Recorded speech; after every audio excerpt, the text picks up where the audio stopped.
There was once a time when God's people, the Israelites, were slaves in Egypt. They worked under the hot sun, building cities for a king who didn't love them.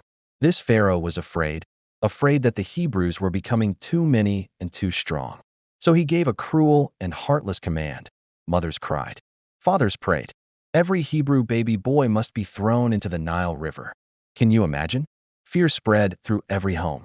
The enemy was trying to wipe out a generation. But even in the darkest moments, God was working on a rescue plan.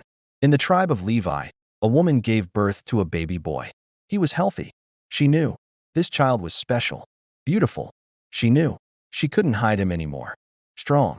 And the moment she saw him, carefully coating it with tar and pitch so it would float, hushed his cries, and prayed every single day that no one would find out.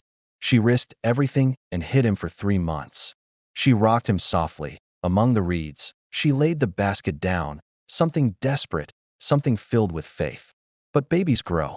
And eventually, so she did something courageous, kissed his tiny forehead, and carried him to the edge of the Nile River. She made a basket. Then she gently placed her baby inside. Miriam followed from a distance, watching to see what would happen. There, Miriam stepped forward with boldness and asked, loved him, and let him go. The baby's sister, she said, down by the river, Pharaoh's daughter, the princess of Egypt, came to bathe.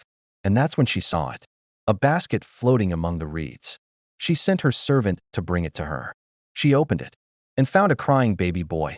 He was helpless, alone, wrapped in a mother's hope.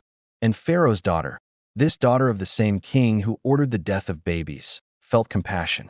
This must be one of the Hebrew babies. Just then, shall I go and find a Hebrew woman to nurse him for you? The princess nodded, and Miriam ran, straight to the baby's real mother. Can you imagine the joy on that mother's face? She who had just placed her child into the river, now held him again, safe, and with Pharaoh's protection. She nursed him, cared for him, and when the child grew older, she brought him back to Pharaoh's daughter. The princess adopted him as her son and named him Moses, which means, I drew him out of the water. The baby the world tried to drown, God raised up in the palace of Egypt. The enemy's plan failed, and God's purpose moved forward.